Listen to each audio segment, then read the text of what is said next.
bertemu kita lagi dalam kuliah kursus statistik untuk ekonomi dan perniagaan. Okay, kali ini saya akan memberi kuliah yang berkaitan dengan topik yang ketujuh atau yang bertajuk penganggaran daripada data sampel.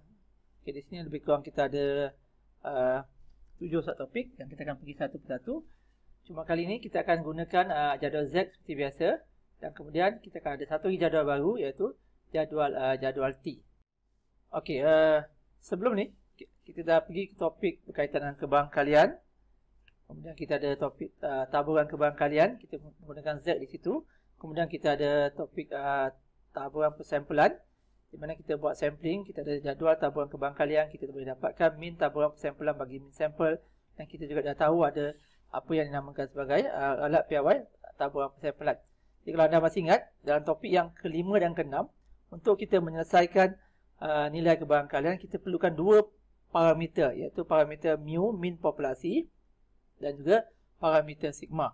Jadi nilai kebarangkalian yang dikira dalam topik kelima dan keenam, dua topik sebelum ni, adalah dengan mengandaikan kita perlu mengetahui nilai mu dan nilai sigma.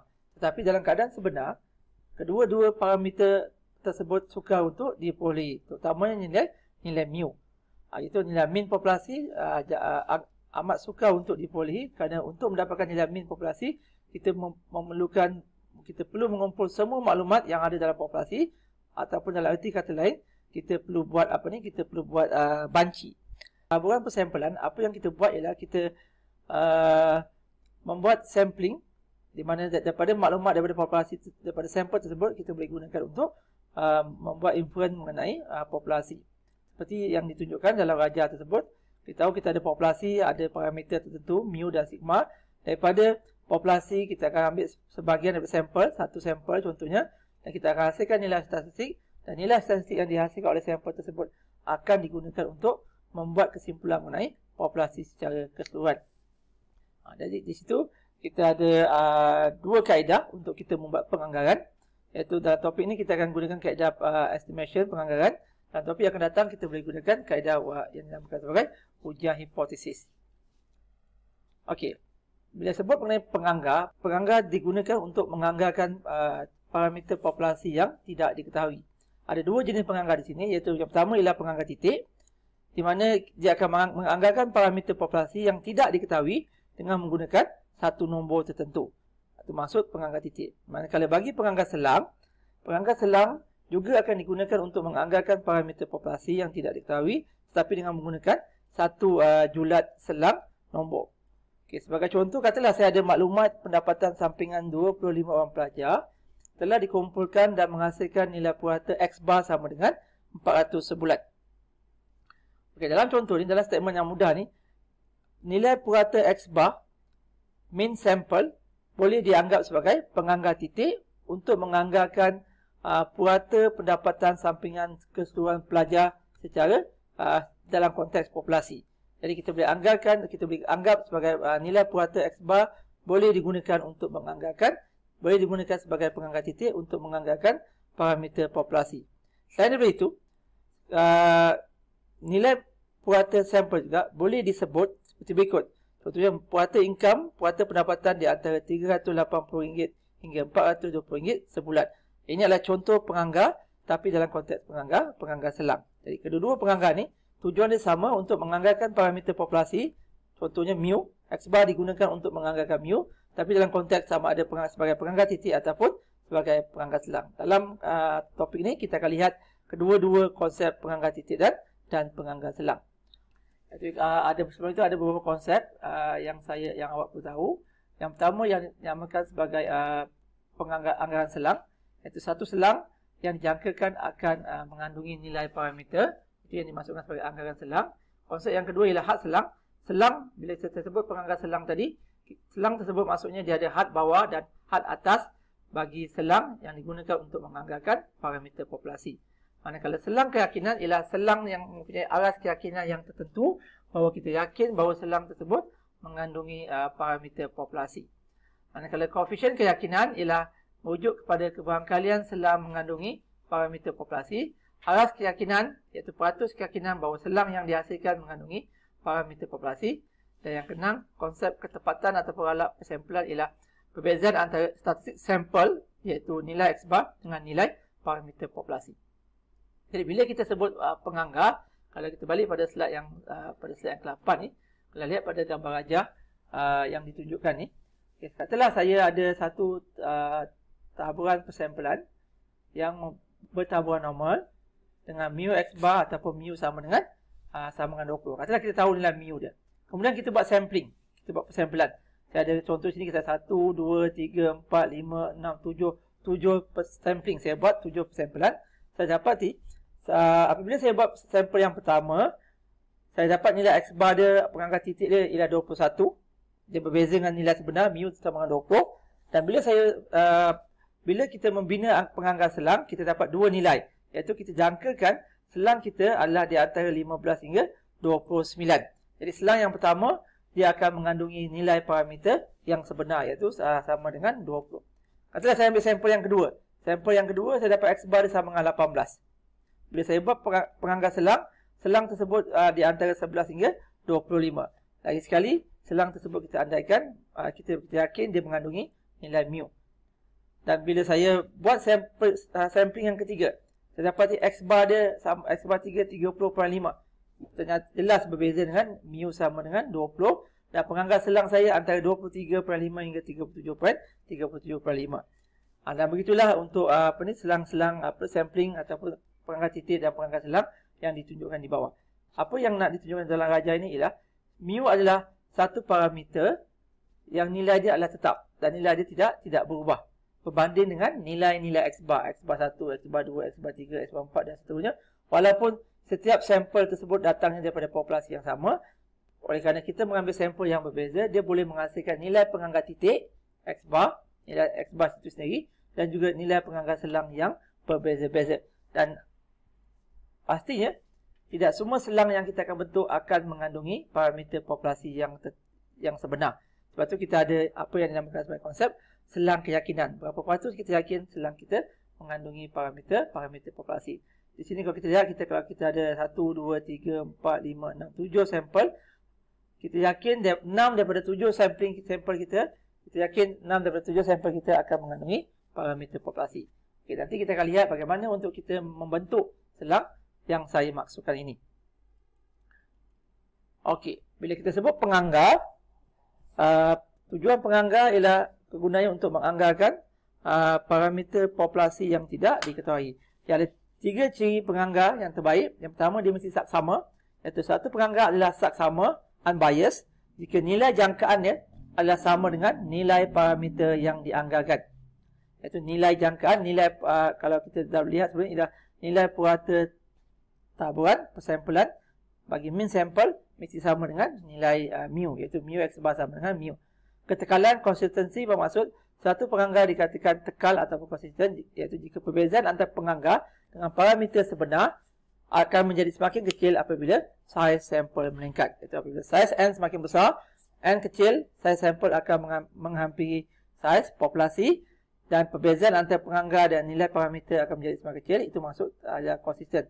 Kecekapan relatif bermaksud jika kita ada dua penganggar yang saksama, penganggar yang unbiased, penganggar yang punya varian terkecil adalah penganggar yang adalah cekap secara relatif. Itu perbandingan di antara dua atau lebih penganggar. Okey, dalam topik yang ketiga, iaitu kita mengukur ukuran memusat dan ukuran sayapkan. Ada beberapa ukuran memusat yang kita kira itu, iaitu seperti mean sample dan juga median.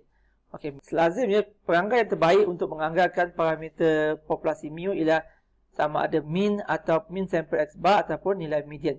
Mean sample seperti yang tulis ini adalah dianggap sebagai penganggar saksama bagi mean populasi kerana nilai jangkaan dia E X bar sama dengan mu. Bukan nilai X bar sama dengan mu, tapi nilai purata bagi X bar. Itu nilai mean taburan persampulan bagi mean sample dia sama dengan mu. X bar juga konsisten kerana nilai varian bagi X bar sigma kuasa 2 per N ataupun nilai ralap persampulan bagi taburan persampulan bagi mean sample sigma X bar adalah sigma per punca kuasa N, iaitu apabila N semakin besar, N pembawah ni semakin besar, alat piawai dia varian akan menjadi semakin kecil. Kes yang sama juga bagi median. Median juga ialah penganggar yang konsisten dan penganggar yang sama bagi mu. Dia adalah sama. X bar ialah penganggar yang unbiased dan konsisten. Begitu juga bagi sample median adalah penganggar yang unbiased dan penganggar yang konsisten. Yang di sini ada satu perkara yang perlu tahu. Bagi median sampel, varian bagi median sampel ialah 1.57 darab sigma kuasa 2 per n berbanding dengan X bar. X bar varian dia adalah sigma kuasa 2 per n. Jadi di sini kalau lihat secara umum dia, varian bagi sampel, varian bagi median akan sentiasa lebih besar daripada varian bagi X bar. Jadi dalam erti kata lain, bila kita buat perbandingan, varian bagi X bar akan adalah lebih kecil daripada varian bagi median. Jadi secara kalau lihat pada ciri-ciri penganggar tadi, dalam konteks kecekapan relatif, penganggar yang mempunyai varian yang paling kecil adalah dianggap sebagai penganggar yang paling cekap. Jadi dalam konteks ini, bila kita buat perbandingan antara X bar dengan median, penganggar X bar, penganggar titik X bar ataupun nilai X bar ialah penganggar yang terbaik yang kita boleh gunakan untuk menganggarkan nilai parameter mu. Kerana X bar adalah unbiased, sama, konsisten dan juga varian dia adalah yang paling kecil berbanding dengan median. Jadi dalam konteks ni kita boleh gunakan X bar atau kita boleh gunakan median, tapi yang paling baik kita gunakan nilai X bar kerana X bar adalah penganggar yang paling cekap ataupun penganggar yang terbaik berbanding dengan median. X bar sama, median pun sama. X bar konsisten, median pun konsisten, tetapi oleh kerana varian bagi X bar lebih kecil daripada varian bagi median, X bar ialah penganggar yang paling cekap berbanding dengan median. Jadi, sebab itu lazimnya dalam statistik, nilai X bar sering digunakan untuk menganggarkan parameter populasi berbanding dengan median.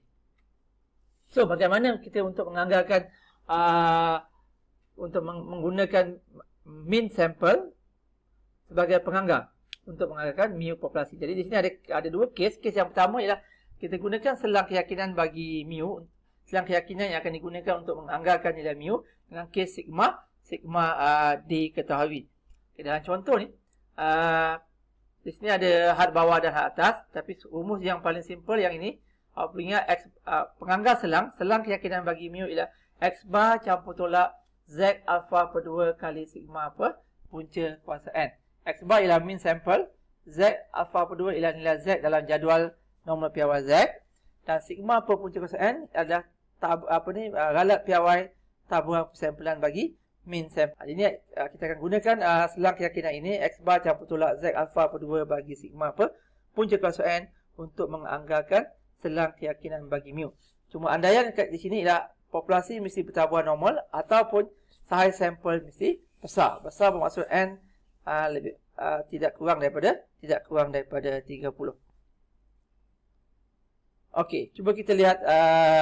Okey, sebelum kita lihat contoh, okey, ada beberapa selang keyakinan. Bila kita sebut selang keyakinan, kita mesti ada aras keyakinan yang tertentu. Iaitu yang pertama, sama ada 0.9 ni bermaksud aras keyakinan 90%.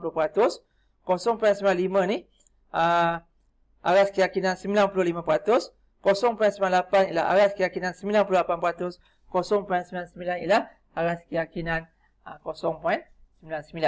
Ini lebih kepada nilai kebarangkalian.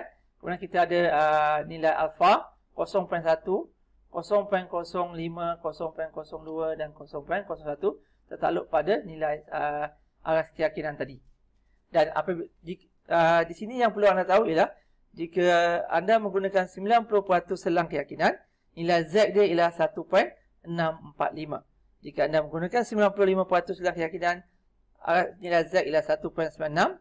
98% nilai Z 2.33. 99% selang keyakinan Z sama dengan 2.576. Okey, bagaimanakah untuk mendapatkan nilai-nilai Z ni? Nanti saya akan tunjuk dengan menggunakan jadual. Tapi ini dalam table 10.1 ni, ini nilai-nilai yang tetap. Sebab kita ada jadual Z, normal PY dengan 90%, 95% dan 99% selang keyakinan. Nilai Z ini adalah tetap. Okey, bagaimana apa yang dimasukkan dengan selang keyakinan ni? Bagaimana kita nak terjemahkan selang keyakinan dalam bentuk jadual Z? Okey, ini adalah contoh gambar rajah normal PY. Iaitu 90% selang keyakinan bermaksud luas di bawah kilo. Luas di bawah kilo Z ialah sama dengan 0.9 sama dengan 90% dalam keyakinan, dan luas tersebut berada di tengah-tengah. Seperti yang kita tahu, nilai Z ialah nombor piawai, min dia sama dengan 0 berada di tengah, dan Z bersifat simetri. Jadi 90% merujuk pada luas di bawah kilo ialah 0.9 dan 0.9 berada di tengah. Oleh kerana luas keseluruhan di bawah kilo sama dengan 1. 1 tolak 0.9 sama dengan 0.1 dan kita bagi 2. Luas di sebelah kanan dan di sebelah kiri adalah 0.05 dan nilai Z yang setara ialah negatif 1.645. Ini contoh contoh bagaimana kita boleh dapatkan nilai Z tersebut. Okey, bagi 95% selang keyakinan, sama seperti yang tadi, bermaksud di tengah-tengah luas dia ialah 0.95. 1 tolak 0.95, 0.05 bahagi 2, kita akan mendapat luas di sebelah kanan dan luas di sebelah kiri Z, dengan nilai Z ialah negatif 1.96 dan juga positif 1.96. Dan Z adalah bersifat simetri. Kalau di sebelah kiri dia bernilai negatif, di sebelah kanan dia akan bernilai positif. Dan begitu tadi kita ada 99% selang keyakinan, 0.99 luas di tengah-tengah, baki dia ialah 0.01 bahagi 2, 0.005, dan nilai Z ialah di antara yang negatif ialah negatif 2.57 dan positif ialah 2.576. Okey, cuba kita lihat bagaimana kita nak gunakan jadual Z untuk mendapatkan nilai-nilai ni. Saya ambil contoh, katalah kita pergi pada 95% selang keyakinan, di tengah-tengah ialah 0.95. Dan bagaimanakah kita nak gunakan jadual Z untuk dapatkan nilai 1.96? Cara yang paling mudah ialah awak lihat nilai di sebelah kiri ni. Kalau di tengah-tengah 0.95, luas di sebelah kanan dan di sebelah kiri ialah 0.025. Jadi sebab dalam jadual nombor piawai, dia memberi luas bagi setiap nilai Z, dia memberi luas di sebelah kiri. Okay, cuba kita lihat, kita cari nilai 0.025, luas 0.025 dalam jadual Z. Okey, ini ialah jadual Z yang biasa. Tadi kalau kita pergi balik pada kita punya PowerPoint slide, kita nak dapatkan luas 0.025 di sebelah kiri. Jadi pergi pada jadual Z kita. Okey, kita cari luas 0.05. Kita tahu luas di sebelah kiri ialah 0.025. Kalau lihat 0.025, dia ada nilai yang tepat, iaitu negatif 1.0.025. Luas di sebelah kiri dia berkaitan dengan nilai Z negatif 1.96. Jadi kalau kita pergi pada ajaran tadi 0.95, kalau lihat di sini, okey, jadi dalam jadual ditunjukkan dengan luas 0.025, nilai Z ialah negatif 1.96. Itu kalau dia berada di sebelah kiri. Di sebelah kanan nilai dia akan jadi positif 1.96. Dengan 0.05 ialah luas di sebelah kanan. Begitu juga untuk 90%, 99% dan nilai-nilai yang lain bagi selang keyakinan. Maksudnya anda boleh dapatkan nilai selang keyakinan selain daripada 4 nilai yang ditunjukkan dalam wajah ni.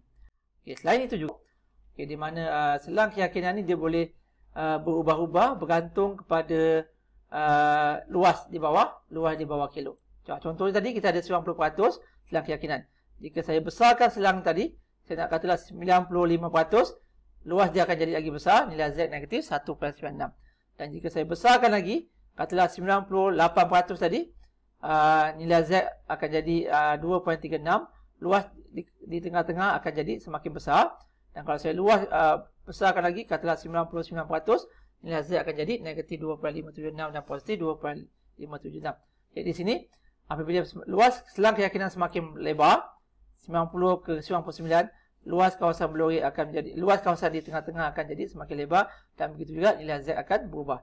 Contoh kat sini kalau saya kecilkan, katalah saya nak dapatkan hanya 75%. Atau saya dapatkan 75% selang keyakinan. Lebih kurang ini kan. 75% ataupun 80%. Katalah saya dapatkan 80% selang keyakinan. Luas di sebelah kiri dia 0.1, luas di sebelah kanan 0.1, nilai Z ialah negatif 1.282. Jadi kita selang keyakinan luas selang keyakinan kita akan berubah, nilai Z juga boleh berubah. Okey, jadi kita dah tahu bagaimana kita nak dapatkan selang keyakinan tadi. Okey, seterusnya kita nak contoh. Okey, katalah saya ada satu data menunjukkan jualan komputer juta unit untuk tempoh 25 bulan yang lalu, di mana taburan jualan komputer diandaikan bertaburan normal dan sisian piawai 75 juta adalah 75 juta unit komputer sebulan. Dapatkan 95% selang keyakinan bagi purata jualan komputer. Jadi kalau berdasarkan maklumat ni, apa yang diberi ialah kita ada satu data, kita sampel yang mengandungi 25 bulan data jualan komputer, dan juga diberi taburan jualan komputer bertaburan normal dan sisian piawai. Sisian piawai juga diberi maklumat sisian piawai 75 juta unit komputer sebulan. Jadi dalam kes ni kita hanya ada maklumat saiz sampel 25 bulan. Kemudian sisian piawai 75 juta ni ialah sigma, sisian piawai populasi. Soalannya kita nak dapatkan, kita nak menganggarkan purata jualan komputer bagi populasi secara keseluruhan, iaitu dengan menggunakan selang 95% selang keyakinan. Penganggar selang bagi purata jualan komputer. Untuk purata itu mu jualan komputer secara keseluruhan. Jadi dia beri data 25 bulan. Daripada data ni apa yang kita perlu buat? Ringkasnya, daripada data tersebut apa yang maklumat yang kita ada ialah kita boleh kira X bar min sampel, sebab kita ada sampel tadi, sampel 25 bulan, kita jumlahkan keseluruhan bagi dengan 25, anda akan dapat di sini anda akan dapat penjumlahan X 254 bagi 25, jadi min sampel 370.16. Dalam erti kata lain, penganggar titik bagi mu ialah kita boleh gunakan X bar, kita boleh anggarkan nilai mu penganggar titik dengan menggunakan penganggar titik. Kita anggarkan nilai mu sama dengan 370.16. Itu ialah dalam konteks penganggar titik 370.16. Manakala bagi penganggar selang, kita perlu gunakan selang keyakinan yang ini, X bar campur tolak Z alfa per 2 sigma per punca kuasa N. Jadi maklumat yang diberi ialah sigma sama dengan 75, N tadi sama dengan 25. Kita nak dapatkan 95% selang keyakinan dengan menggunakan Z tadi dah ditunjukkan. Kalau 95% nilai Z 1.96. Jadi apa yang kita buat, kita masukkan nilai X bar 370.16 campur tolak. Selang keyakinan dia ada dua, satu campur satu tolak, itu untuk menggambarkan had atas dan had bawah. 1.96 Z darab 75 sigma bagi punca kuasa 25, anda akan dapat 370.16 campur tolak 29.4. Dan bila selesaikan, yang pertama had bawah dia 370.16 tolak 29.4 adalah bersama dengan 340.76. Manakala had atas 370.16 campur 29.4, anda akan dapat 399.56. Jadi 95% selang keyakinan bagi mu ialah di antara 340.76 hingga 399.56. Selain daripada 95% selang keyakinan, kita juga boleh dapatkan 90%. Selain daripada 95% selang keyakinan, kita juga boleh dapatkan 90% selang keyakinan dan 99% selang keyakinan bagi mu. Okey, ini adalah latihan untuk anda. Cuba dapatkan berapakah 90% selang keyakinan? Berapakah 99% selang keyakinan? Dengan menggunakan nilai X bar dan nilai sigma dan N yang sama. Cuma apabila selang keyakinan berubah, nilai Z akan berubah. Okay, cuba anda kira berapakah selang keyakinan. Pastikan anda lihat sama ada yang mana akan jadi lagi besar. Adakah 90% selang keyakinan lagi besar, lagi lebar daripada 95? Adakah 95 lagi lebar daripada 95? Cuba anda kira dan anda tentukan. Okey. Apa yang saya nak sambung di sini ialah apa maksud 340.76? Macam mana kita nak menterjemahkan selang keyakinan yang diperoleh ini? 95% selang keyakinan maksudnya ialah dengan keyakinan 95%, dengan 95% yakin, kita yakin bahawa selang yang dibentuk iaitu 340.76 hingga 399.6 akan mengandungi parameter yang tak diketahui iaitu nilai mu. Di sini kita andaikan nilai mu tidak diketahui, tapi kita yakin 95% bahawa 340.76 hingga 399.6 akan mengandungi nilai mu tersebut. Walaupun kita tak tahu nilai mu itu berada di mana. Ataupun kita boleh katakan bahawa dengan 95% keyakinan bahawa anggaran mu, mean sample, anggaran mu iaitu penganggar bagi mu ialah bernilai di antara 340.76 hingga 399.56. Okay, yang di atas ni ialah dua ayat yang tepat untuk kita menterjemahkan selang keyakinan. Okey, dia berbeza maksud seperti yang di bawah ni dia kurang tepat bila anda mengatakan dengan 95% kita yakin bahawa mu bernilai di antara 340.76 hingga 399.56. Ini maksudnya lain, iaitu kita kata nilai mu di antara dua nilai ni. Nilai mu hanya ada satu saja, iaitu dia tidak bersifat berubah, dia ada lebih kurang bersifat malah. Kita tak boleh kata mu bernilai di antara 340 hingga 399.56. Ini menunjukkan nilai mu boleh berubah. Yang kita boleh katakan ialah selang 340.76 hingga 399.56 akan mengandungi nilai mu. Jadi ayat yang pertama dan yang kedua adalah yang paling tepat untuk kita menterjemahkan selang keyakinan. Okey, selang yang lebih lebar akan memberikan sedikit maklumat. Semakin kecil jarak selang, semakin tepat anggaran yang dibuat. Jadi lebar selang dia akan berfungsi, dia akan bergantung kepada aras keyakinan, nilai sigma dan nilai n. Okay, cuba kita lihat di sini. Sebab tu bila ada soalan yang mana kita nak gunakan 90% ke 95% ke 99%, dia akan memberi kesan pada lebar selang tersebut.